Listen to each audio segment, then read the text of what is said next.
Hello, everyone, and thanks for joining us for News First 5 at 10. I'm Lisa Leiden. We are following a story tonight that's gaining national attention and outraging many in our communities. A Pueblo man's book that appears to be a guide for pedophiles. Rob's here now with more.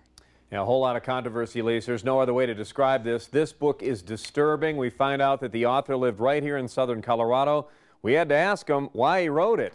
News First 5's John Romero live with balanced coverage tonight. John?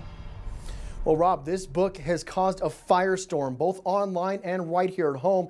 The biggest question many people are asking is how Philip Greaves could ever write a book such as this. I wrote the book because I felt that some people were being demonized unfairly. Philip Greaves' new book is causing controversy all over the country. It's called The Pedophile's Guide to Love and Pleasure. In the book, Greaves explains what he calls a child lover's code of conduct, guiding principles to a sexual relationship between an adult and a child. To tell you the truth, I don't think that it's always bad for the child. Okay, but I do think it's always confining for the adult. Greaves' book claims the child has a choice in the relationship.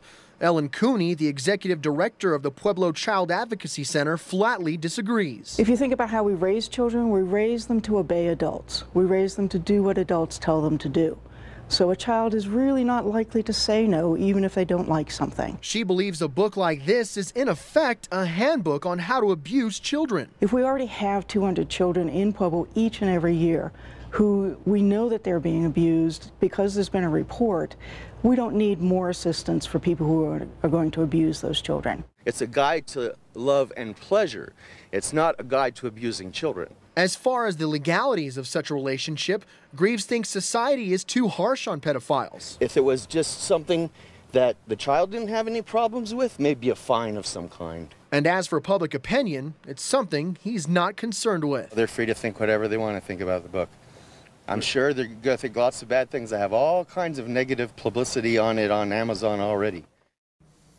Now, as far as the calls online for people to have Amazon take that book off of the website, they sent this statement to News First 5 that reads in part, quote, "It is censorship not to sell certain books simply because we or others believe their message is objectionable." And there's been a lot of people on our website and on Twitter and Facebook saying some pretty pointed things. Isn't that right, Lisa? Oh, boy, John, you've got that right. This has certainly sparked a lot of comments.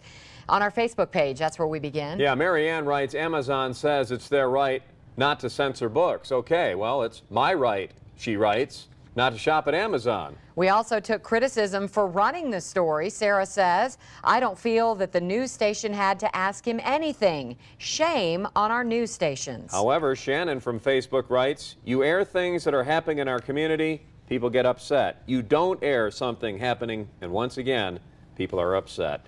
We always welcome your feedback. You can visit us on Facebook, Twitter, or on newsfirst5.com. To other news now.